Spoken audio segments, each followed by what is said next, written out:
Hello, everyone, and welcome to the Contrarian Podcast. It is me, Cameron, and today I am joined by a special guest, Courtland, straight from the coffee house. Welcome to the show, Courtland. Hi, Cameron. Good to be here. All right, In the so coffee house and on the podcast. and on the podcast today, Courtland is a really good friend of mine. We go way back. We're both in InterVarsity. So, for those new on the show, basically, why don't you describe who you are, Courtland, to those listening in for the first time? Yeah. My name was Courtland Hopkins, and like Cameron said, we do go way back. I'm actually a Native American. I'm from the Rosebud Sioux tribe in South Dakota, and I went to school here in Fort Lewis College, and that's actually now where I work with InterVarsity. So, like right there, just a few things about myself. Very much a thinker. Very much a person who enjoys the fray and a good conversation, and you know, everything that's truthful, I'd have to say. Right. And Courtland also is an avid reader. Courtland, about how many books do you regularly read a year, would you say? I would say that I probably read around, definitely maybe around 20, but I read about like eight of them at the same time. So I'll just give a brief of what I'm reading right now. So I'm rereading Dandelion Wine by Ray Bradbury, Lakota America by Pika Aronson. Very good read, very thick, very dense. The Knight's Cross, the biography of Erwin Rommel. Oh boy. Uh, you know, Farewell Darkness, the Pacific Memoir by William Manchester, and God Emperor of Dune, by Frank Herbert.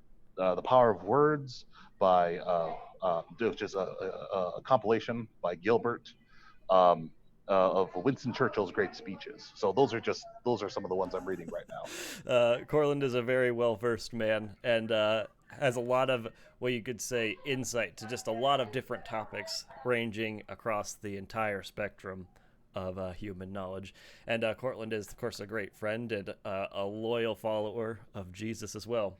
And so Courtland, I wanted to bring you on the show because really, you and I mean, this is something you've said to me in the past couple weeks. The people that hold more traditional views of Christianity are finding strange bedfellows these days. Right. And what I've found is that, at least in my view and my theology, which is very different than anything mainline, that the strangest bedfellows I find these days are actually Catholic and Catholic teachings, because it's a stronger, older, traditional sense of Christianity. Of course. Oh yeah, and since a lot of things have been going on, and you and I both, I think back in March, when the COVID pandemic was picking up, we both picked up the book The Fourth Turning, I think, for the second time. Yes. And this describes it's a generational theory about The Strauss and Howe generational theory. yeah, so Strauss-Howe generational theory about basically every 80 years a coming American crisis. And when the pandemic really kicked off, you and I both thought like this could just be the essentially the crisis really starting. There might have been things showing up. But Courtland and I are both, millennials. We're in our late 20s, early 30s, and we're about the age that, let's say, the GI generation or the greatest generation would have been when they went off to the third turning, which was essentially World War II and the Depression. And what I've found helpful in this time is that there's an essentially, as the theory goes, there is a older, wiser prophet generation that speaks to that younger generation during that crisis time. And G.K. Chesterton, Churchill, Einstein, many others born during Roosevelt. Roosevelt, Calvin Coolidge, all these people born basically 1860 to 1880 were in their twilight years, leading these young people into the crisis in a lot of ways. And so you and I have both saw, a lot of similarities between that time and this time. And I think you had mentioned something about media, and I want you to probably elaborate that on in a second. But G.K. Chesterton was somebody who really rose up and gave an orthodox view in those times to what's going on. So, do you want to describe to me what, like G.K. Chesterton, the kind of occasion that he was arising to, and what was specifically going on when he was really writing his works and delivering his view to people? Yes, yes. I think one of the most interesting things about Chesterton, as a thinker, as a writer, is that he started his career right around our age. You know, maybe just probably a little bit younger in journalism. He was a journalist, and he became was just kind of this, kind of penny ante sort of journalist, and ended up becoming one of the greatest defender of the Christian faith in the first half of the 20th century. It really wasn't until Lewis, 20 years after Chesterton's death, did anyone say there was like a really great apologist for the Christian faith? I think one of the things that influenced Chesterton growing up is that he said he grew up in a very occult fashion. You know, grew up kind of post-religious. You know, it's in this kind of Victorian Christianity is very dry, very formal, and very disconnected from, I would say, either tradition or orthodoxy. It's very, very convention based. So had no interest in that at all until he had a very clear encounter with evil when he was a young man. Very clear. He felt that he had actually. He said, in his autobiography, that he was quite convinced of the reality of the devil before he was convinced of the What reality was of that God. event specifically? I don't know.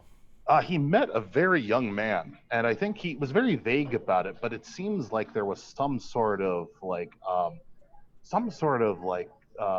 very diabolical personal. It almost seems like self-abuse might be the way to describe it. I may not be describing it well, but he was being invited into something, and then Chesterton, quite because he'd been investigating orthodoxy, he'd realized that he preferred to stand with that than with this devilish influence. There's a reenactment of it, which is very, very powerful, and it's also described in I can't remember the name of the author, but Chesterton's Jousting with the Devil, which is kind of Chesterton's history of his opposition to evil, positive evil, and he kind of came to the belief in positive evil before he came to the belief in God, and then, as he described it, he was trying to invent a new religion. However, it wasn't he when he was inventing this new religion, he realized it had already been invented. And the new invention was actually just kind of a return to form, more like. Hmm. And it was A return to the convictions, the principles. so positive evil. What does that mean? That just is that a existence of what evil is in the world. I think, yeah, more than just the philosophical or the abstract sense. You know, in the terms of like, the devil. You know, Hasatan. You know, the fact that there is an evil spirit at work in the world that is not a part of it, that is influencing it to a bad end. Yes, Um, direct adversarial relation with the world, almost purposefully pushing people away. And the crazy thing is that it doesn't make sense, and it's very chaotic in nature, almost as if exactly. God is trying and striving for order in the midst of chaos in a lot of ways. So, uh, going more on Chesterton's view and what was going on, what exactly was Chesterton? What the times were like during Chesterton's life when he was specifically writing to, you would say, like the greatest generation in many people. Well, I think like by the time of his death, the greatest generation, those folks were reading his books. But his first audience were actually, I would say, the equivalent of his nomad generation, which is the Xers or the lost generation, because he first started writing in around 1900, Mm-hmm. and then really started kicking his drive afterwards. And he made a splash on the London literary scene. One, because he was so talented, but I think also what he chose to talk about. And he talked about some very, very taboo subjects that were not in line with either, I would say, religious thinking, popular thinking, or even like philosophical thinking. His defense of positive evil is something that was anathema to philosophers at the time. It was just ridiculous. Like, they were all in line with progress, and it was kind of he did not believe in what we would consider progress, and neither have I after reading him, because in any ways where he feels that we're actually losing away from a past. And in some ways, Yeah, he was very influential on folks, in a lot of like ways. Tolkien, Oh yeah. and Lewis, for that matter. Lewis and Tolkien both read him and both enjoyed his essays. I think one of my favorite lines from Chesterton is how he was a fervent patriot, but he was also an anti-imperialist, to use that phrase, where he describes it as this beautiful pithy phrase. It's like, I've never been interested that we're a nation, that we're an empire where the sun never sets. For I've never had a use for any empires without sunsets. Yeah. Just kind of poo-pooing the idea of like, well, what does it really mean to gain the whole world in a lot of Right. And ways? it's really silly. He points it out, and that's actually one of the things that I find that Chesterton has so much appeal about the right, people that tend to be a bit more reactionary, but also people on the left, Hmm. because he's really a whole thinker, and I think that was what was so appealing in his time. I think another quote, and I'm misquoting this badly, but it's a really good quote, where he talks about in the gospel story, where Pilate, he's the representative, right? He's the representative of an empire that spans from the Irish Sea all the way to Persia. These people should know things. They stand astride to the world with their army, their roads, and all their ways. And all he can say to this obscure rabbi, when all he can ask him is, "What is truth?" Mm, absolutely. You mentioned something that really struck a chord with me, and I got to say it before I forget it. Not to interrupt your previous Oh, point, go for it, but go for it, go for it. I've mentioned on this channel before that we're a fallen race in a broken world, and so the mere idea of progress in a lot of things, like what would you even be progressing towards if you if you believe that progress was a sort of thing? Because inevitably people think it's like this climb towards like more perfection. I'm a little bit more cynical, and I view progress being more towards I don't know, hedonism, godlessness, all sorts of Almost the diabolical. yeah. It's almost like the more you progress as a race, the more likely you're going to be farther and farther away from God and His teachings. And I mean, some of the most progressive ideologies, particularly of the 20th century and beyond, they completely demolish God from the equation of any sort of real truth or anything. Uh, what Exactly. what exactly is going? I mean, so I know that Niche and others, or Nietzsche, however you want to say him, It, um, it doesn't matter. you sent me a video of a G.K. Chesterton reenactment. People during the time seemed to believe that any view of religion or God was almost counterproductive to um, what is going on. Why is there such a need for the return to tradition and to orthodoxy?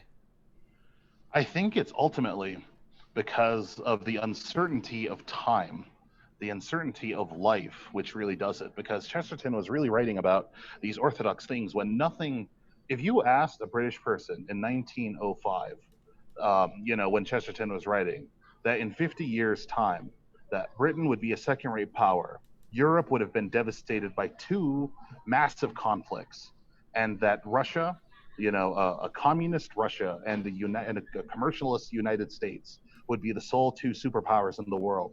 No one would have believed it. But because that happened, and because if you pay attention to history, that sort of thing does happen.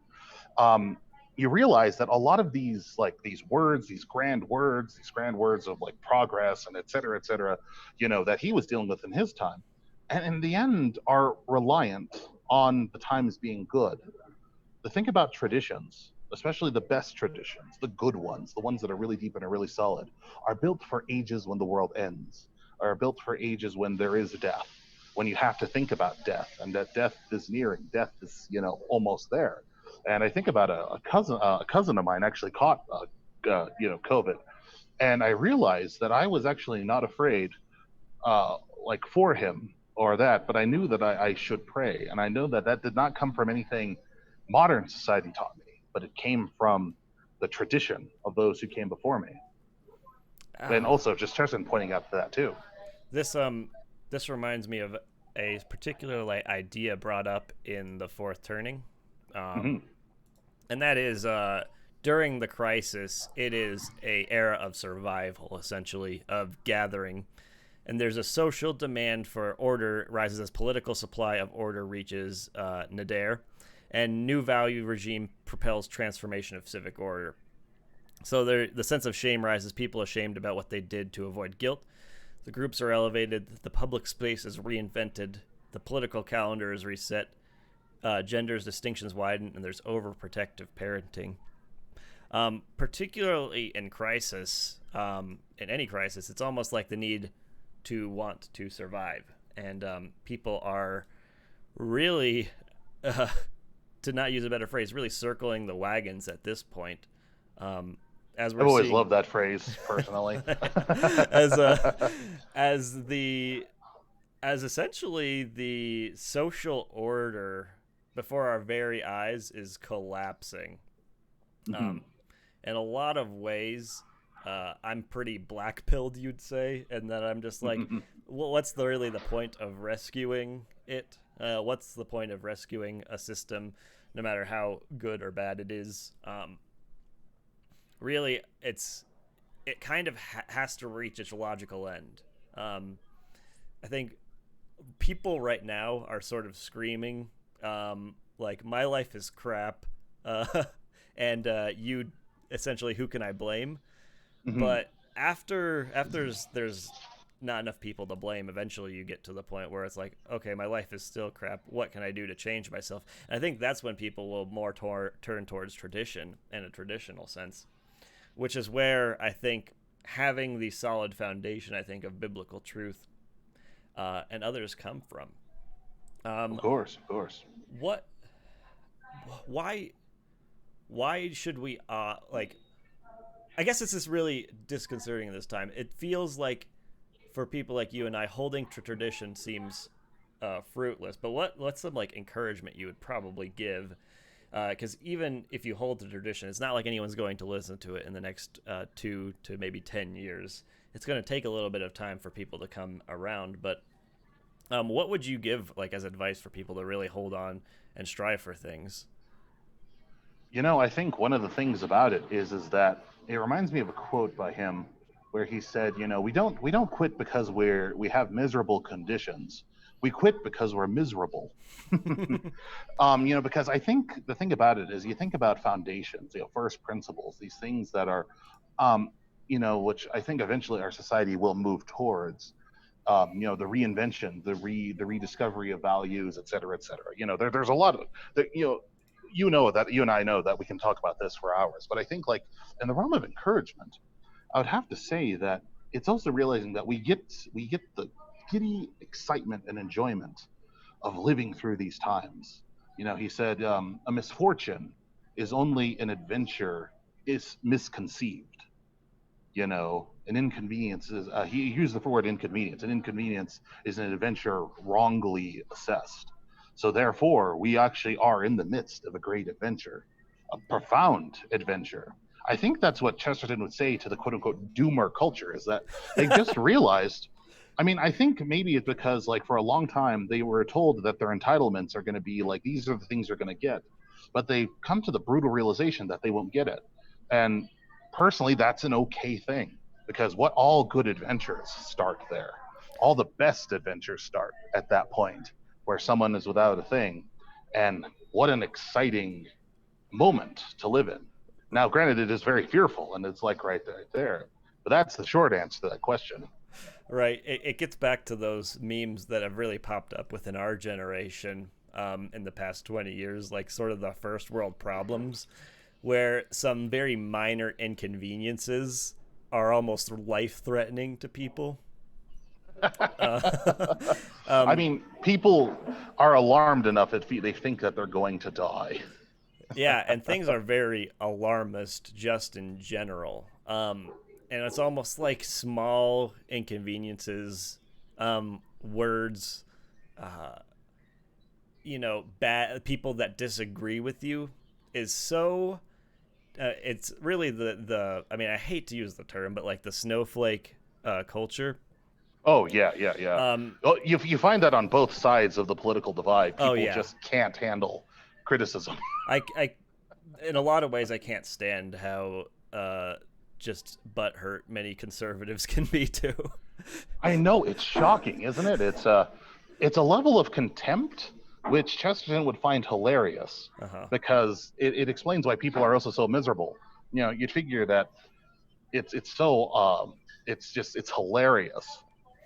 Well, yeah, and something I was thinking about last night is pretty much everyone wants somebody to rise up and champion their cause currently. Right. I think you see people on the conservative side of the spectrum really want somebody to rise up and start, I don't know, driving these people away. And then people on the left, the same thing, social reform and revolution and these sort of things. And I'm, of course, standing in this weird, essentially black pilled camp where I'm just like, you know what, just let it happen. I completely believe God is in control. I'm one of those very uh, uh, as you could say, blunt God's sovereignty. God is very sovereign over We're most. like that guy in Indiana Jones in the Last Crusade. You remember when like the boat is like chopping up the propellers chopping off the boat, and he says, "My soul's prepared." I've always liked that guy. That's I think that's where you and I are. Myself, probably not in. I would consider myself an aggressive centrist, but you know, Aggressive. it's you it's know. true. I mean, pretty much people make fun of me about this, but I'm basically, if there's ever something that could just be very terrible or dangerous, and it's almost jokingly, but I'm like, if it's my time to go, it's my time to go. uh, and almost humility that I'm not really going to do much, but I believe that God, in the grand scheme of things, is. Oh And yes, of course. it always, of course, falls onto like what can I do in my life to change. And I, of course, will say I'm going to hold to the traditions. I'm going to keep Torah. I'm going to teach it. I'm going to teach the gospel and Jesus, his salvation of the world. Uh, these things are some things that I'm going to keep, but I'm not really ready to go out and champion any cause right now because as the crisis is going to unveil, I think that's times where people like you and I, particularly young men, who are going to rise up to the occasion. The occasion is essentially upon us. And so Hmm. then, what do people like you and I do? Essentially, you have to carve your own path. In a lot of ways, we're real trailblazers in that sense. Hmm. Well, I think that the ultimate thing about it is that leadership is ultimately the people that the situation will arise and the people eventually lead. So it's just one of those things that's a part of it, and I think that's just the nature of what it is, to be a human being. Hmm. Is Chesterton spent a lot of time thinking about that, talking about that. What does it really mean to be a human being? And the way the First Nation version translates "Son of Man" as true human being, I find very, very powerful because that's a indigenous concept connecting with a biblical concept, and it being for me being able to explain that better, but also just experiencing that as a reality. And I think what happens is that the thing that the truth is that we can only really do what we're doing. Everyone always expects a political solution. Everyone always expects, just it to happen to them. But I think if you're positively leading yourself, then those situations will arise, and you'll be ready. And even if nothing happens, you'll be fine through all of it. Because I think the worst place is to be really is not to really think about anything. But if you're like I think you and I think a lot of young men, one of the best things about my recent travel is I realized that not a lot of people pay attention to social media. I think only 6% of Americans do, Hmm. and then only 6% of Americans, mostly older, watch cable news regularly, which means that everything that we're reading does not reflect reality. Most people our age are doing what we're doing without having to be told, digging in. Some people have families, they're investing, they're building themselves, they're taking care of themselves, getting materials that they need, ensuring that their lives are stable for those coming up. Others of us are leading the treasure on the spiritual front. I think it's already happening. Hmm. And I think it's happening because I think that's the way that we're made. I think it just happens automatically. One of the things I think about in my own life is the boomers in my life, and they all, but it's kind of funny. They all believe the same thing. They all very much believe that people can make a difference. It's annoying how much they believe it. One is the very conservative man. Let's just call him Bill. And he is so right wing. He thinks that the United States should take over Mexico. But he's the type of person who wants to cooperate, will give you the shirt off his back, is that sort of guy. Then I have the kind of more of just the classic Democrat doctor, Hmm. who's retired. Good friend of mine. It's kind of funny. He's just so milk toast, you know. It's just so like, but he still believes that. And then also my messianic Jewish friend of mine, a lady, ex-Catholic, oh gosh, loves conspiracy theories. She's old enough where I don't feel the need to burst the bubble. Old people can believe whatever they want, but they all very much are filling in the roles that's described of them. They all are telling me that I should not only be Courtland Hopkins, but lead people. Like each one of them has said, Courtland, you're a good leader, and they're supporting me, they're uplifting. And I'm just thinking, wow, this is very strange just to see that illuminated in personality, in the persons that I know. Yeah, I could definitely say the same for a lot of boomers that I know myself. I am a regular teacher at a congregation here, and it's like the essentially the pastor who started this church. He's in his twilight years, is now going to go away and essentially diminish into um, just taking care of his family and his grandchildren and other things. But now there's like young people my age and people that are Generation X and above that are teaching, and it's just, I mean, of course, from any experience of mine, when I was growing up, Catholic Church, much like you, it would have been crazy to think anyone in their 20s or below leading people, which is why I got a kind of a big shock to my system when I started going to the real hipster church down in Tucson. And the pastor was like 25, 26, and that's about, the same age that I started teaching at. But really, uh, things are getting crazy. And I really think that young men in particular really have to rise up and really fight for something. And I mean, I'll say that across the board, even the ones that are going to really fight for the revolution. And I think we just have to really accelerate the coming crisis uh, in a lot of ways, because we're trying to rescue. I mean, what in whatever sense, maybe the conservatives are trying to rescue a system. The far leftists are trying to just completely dismantle something, but as far as the social order, that there's no trust, there's no talking, and in particularly, I think in the church too, Courtland, it's getting really rough. I feel like lines have been drawn in the sand in a lot of ways concerning the issues, and it's almost like there are now, like, they've always talked about hills to die on, but now there are really hills to die on in a lot of ways. Have you been seeing stuff like this happen? Well, I think like what I've seen in the realm is that people are, it's one of the things that I've noticed that it's a particularly vice of Americans, Hmm. and it makes sense of how we absorb Christianity. Because we very much believe in the personal autonomy. We very much believe that we individuals are that, and that can be a very very healthy thing It if is, used correctly. but we're Yeah, also very anti-authoritarian. But keep going. exactly, and we don't want to submit to authority. Yeah. So that's kind of the thing. That's kind of the rough spot that we're in. It's the Though rub. Yeah, exactly. That's the rub. That's where it's kind of rubbing in because people don't like being told what to do.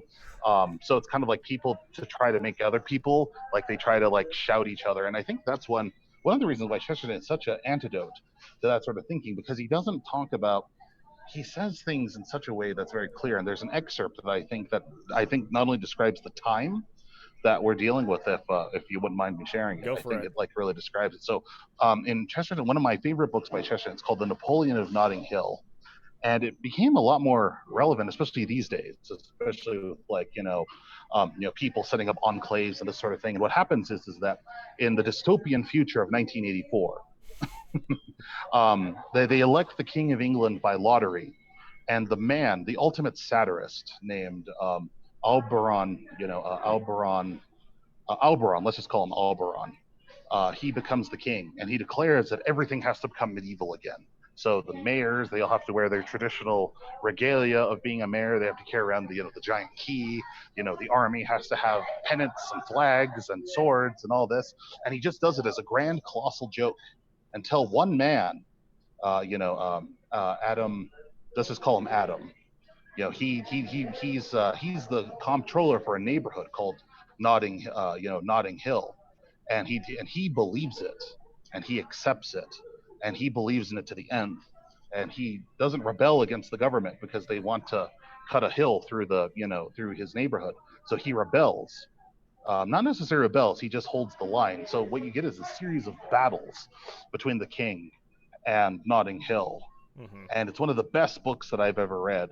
And at the end of the battle, there's these two excerpts, one from the beginning of the last chapter and one from the last. I think these are the most relevant.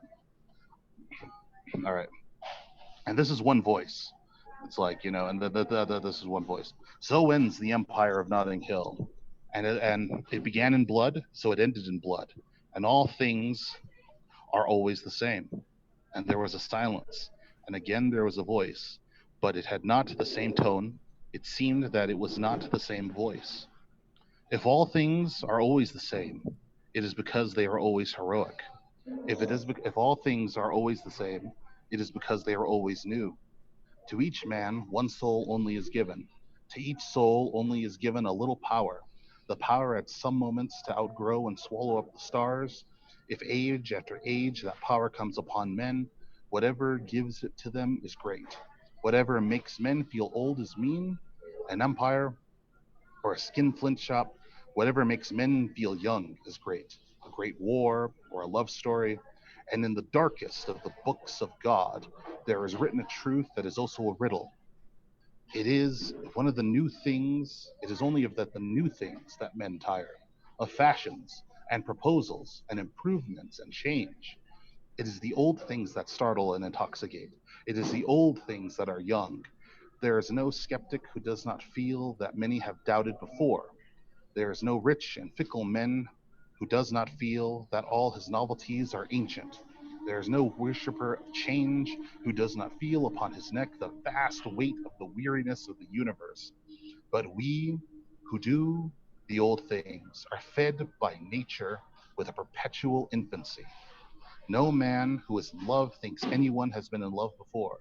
No woman who has a child thinks there have been such things as children. No people that fight for their own city are haunted with the burden of broken empires. Yes, O dark voice, the world is always the same, for it is always unexpected. There was another great expert after that, but I want to read the last one because it describes his thinking. Between Albert and Kim, the ultimate fanatic who is Adam, and the ultimate satirist who is Alberon. Hmm. The equal and eternal human being will alter that antagonism, for the human being sees no real antagonism between laughter and respect. The human being, the common man, whom mere geniuses like you and me can only worship like a god, when dark and dreary days come, you and I are necessary. The pure fanatic, the pure satirist. We have between us remedied a great wrong. We have lifted the modern cities into that poetry to which everyone who knows mankind knows to be immeasurably more common than the commonplace. But in healthy people, there is no war between us. We are but two lobes of the brain of the plowman. Laughter and love are everywhere. The cathedrals built in the ages that loved God, are full of blasphemous grotesques. The mother laughs continually at the child. The lover laughs continually at the lover. The wife at the husband, and the friend at the friend. Oberon Quinn, we too long have been separated. Let us go out together. You have a halberd, and I a sword. Let us start our wanderings over the world, for we are its two essentials. Come, it is already day. And in the blank white light, Alberon hesitated a moment, and then he made the formal salute with his halberd, and then they went together into the unknown world. So that's how it The ends. They end. walk off together. The end. So how I can see very much similarities with what's going on. Um, Really, things are almost so true that they're satirical in a lot of ways. Mhm. And the fact that even satire almost speaks to the truest things that are happening now. Um, but what is it that you see in this that relates to the times we're in? I think one of the things that it comes together is that you need both. Mm-hmm. You need part of yourself that is always laughing at even the possibilities of anything. There's a part of us that is always the satirist, and there's a part of us that takes nothing seriously, absolutely nothing seriously. If you think about it, our religion's kind of silly. There's all these images, there's these golden candles, and there's these books, and there's these prayers that we say aloud on certain days of the calendar. It's like, seems kind of silly. Almost However, like a Monty Python sketch. almost like a Monty Python sketch, exactly, right? And however people express it, it's like, it does seem silly. However, there's the part of us that needs it, that's like a fanatic, like that needs to take everything seriously. We do this because these are symbols, they're relation, they're the messages of the living God. Mm. It's like all these things, and they're the ways that we're supposed to live and we're supposed to spread and talk about. So the thing about it is, Chesterton is a big believer in chivalry, and one of the things I've loved about this time is that chivalry is making a comeback. It's one of those things that obviously I can talk about this for hours because I've thought about this, you know. But the notion of chivalry, especially Lewis's essay does it the best, which is easy to share, which is the necessity of chivalry, is that man, we have to live in this way. We have to live in a way that we're completely capable of violence. Like that's the knight, right? He's used to smashed faces, cut off heads, brutals, people blown apart, all this sort of thing. But he's also gentle and demure in hall. And this notion of that is that a man makes his life into a work of art, an act of creation in itself. Mm-hmm. And it's like, it's more than just because, like, being just violent is the work of an animal. And just being just demure and meek in hall is just the act of a coward. But to have both of those qualities and to know the difference of that, that's transformational. And that is, I think, the road right there, the Mm-hmm. road ahead, because it's like and people are rediscovering that wildly in religious literature, but non-religious literature, it's going out there, man. So, and I think when I read like that last excerpt, that's basically what he's talking about. Those two sides are part of each of us. And it's because that's what we like. You and I have spent a lot of time joking about holy things and being very serious about things that are not holy.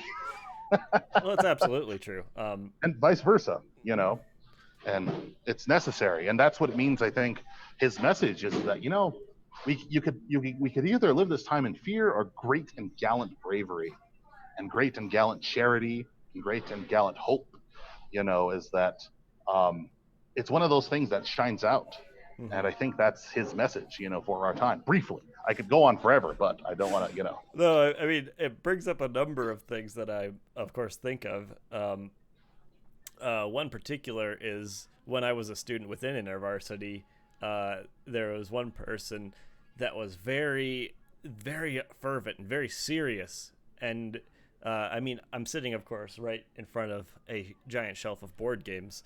And he was like, if you guys didn't spend as much time playing board games, maybe you could do more holy things. I mean, he didn't say that, but essentially it was like, you could be like worshiping the Lord or doing some more things. And it's just like immediately, of course, everyone viewed him as just a big square, right? um, I mean, yeah, of course, we could just continuously do the very serious things, but very revelatory things came up when talking about dating prospects in the current age. Why Mm. pickup lines almost always seem to be the only way in, and it's like in most relationships, you have to have that sort of goofy start, and then the more serious values things come. Hmm. Um, and yeah, this one wife just said like, yeah, you basically just have to really start out really goofy and sort of uh, in some ways immature and in just a lot of ways just laughing. Right? That's a real appeal of some things, but it doesn't diminish the seriousness of things either. Oh, of course not. Of course not. One of my favorite Chesterton quotes is he says, a marriage is a duel to the death that no man should turn down. Yeah, I've reposted that too. Oh, Um, it's just such a good one. Well, because he talks about how it's like that the knight was afraid of the lady more than he was of the dragon. mhm. I think he's talking about his own marriage life right there. But I think like as we talk about you know there's so many ideas in collision. How does one continue on in charity and goodwill? And I think one of my favorite quotes, one of the more obscure quotes he wrote, was about how that feminism is never in favor of chivalry, but chivalry by its very nature is always in favor of feminism. Mhm. And I Yeah. was just kind of, and I'm just kind of thinking that that's one of those quotes that it will really really get you into good conversation. And that's you get into like you really to engage people who normally would not, who are kind of like in this kind of cultural deadlock. People are just kind of running around. You use those sort of quotes, you get into people, and it's almost like that sort of thing as well. That's one of the reasons that I really admire Chesterton, but also use his words to be able to reach out to people, because it's people think about things in ways that they never really thought of before. Right. Because I mean, in a lot of sense, chivalry is what led to our modern day liberalism, right? Exactly. Allowing people to act freely with essentially the sort of basis and structure to provide for something like that. Um, yeah, just the very principle of like people being able to criticize this country in a lot of ways is essentially a founding principle of the country. You should be able to do those things. Oh yes, yes. And be able to criticize, ideas, to talk about ideas. I think one of the things about it is that I'm beginning to realize that the bubble is just the bubble. Mm-hmm. There is this bubble of people that are talking, but it's all very much, forgive the lewd gesture, but Yeah. Oh. you know, it's because no one's actually, you talk to the regular people. Most people, even the most conservative people, are like, oh yeah, we could still live, obviously live together. And then the most like right wing, left wing, they all still are, because everyone is still having to do a job, take care of each other. And I think it's a concept that I've been pondering, which is the difference between unanimity and union.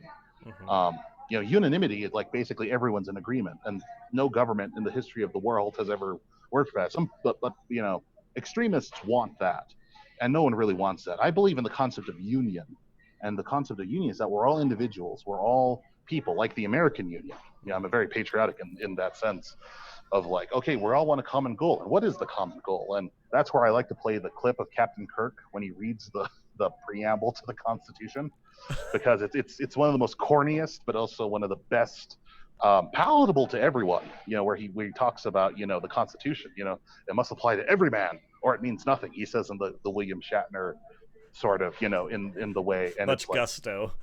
with gusto, exactly, with that '60s TV gusto, and it's. Those are things that are very basic, those that's like not on the religious level, because the religious level is a little bit different. We want to teach people and truth, and that they're not messing things up, because people do that. So Oh, absolutely. Um, Man, I'm almost stalling because I had a question in mind, but I'm forgetting it, and I think it had to do with, oh yeah, with a previous thing you just said, and it was, are we at a point where there's just too much liberty, because I think at a point we have to understand that uh, having so much liberty allows for the great use of evil, right? It basically, when you allow for liberty, it allows people to walk in, as the Book of Judges would put, every man, doing what is right in his own eyes. When you have liberty, that is what happens, and so we've reached the logical conclusion of liberty is we have just now a bunch of people doing exactly what's right in their own eyes. I mean, I'm not saying that the culture at large didn't play a part in it, because I think the culture very much is trying to build people into a very specific type of sort of consumer, basically being governed over person. They just Mm-hmm. kind of want a person that is docile in a lot of ways, that just consumes and just, I mean, in a lot of ways, wage slave, sitting under harsh neon lights in an office 40 hours a week. And that's the kind of people that are trying to be created by the culture. But in a lot of ways, too, the logical conclusion of liberty is that you have to be able to accept that people are going to want to, um, you know, engage in acts that are just completely abhorrent and evil in the sight of the Lord. And you have to be okay with that if you want liberty, which is why, of course, I've been moving more and more away from libertarian principles, um, Right, right. because you have to say, like, I'm okay with freedom, because you have to be okay with people acting freely. And I'm getting to the point where if you let people act freely, you're allowing evil in the sight of the Lord. And I think that's where the return to tradition is coming back strongly, because it's like there is definite reason within your own communities to drive evil from your midst. Oh, Um, exactly. It's the foundation of spiritual poverty in this country that Mother Teresa talked about. And just to quote Milton, um, the great companion to liberty is license. mhm. So it's like that is one of those things. And I think ultimately the great weakness in libertarian thinking is primarily because it's objective, objectivism, which is very secular, and but ultimately comes out of the Enlightenment, that people are essentially good, which I don't think history bears out, and even classical, Christian theology bears out. Man is was created good, but there is sin. Mhm. There is chata and all these other words to describe the bad hearts and broken ways of humankind.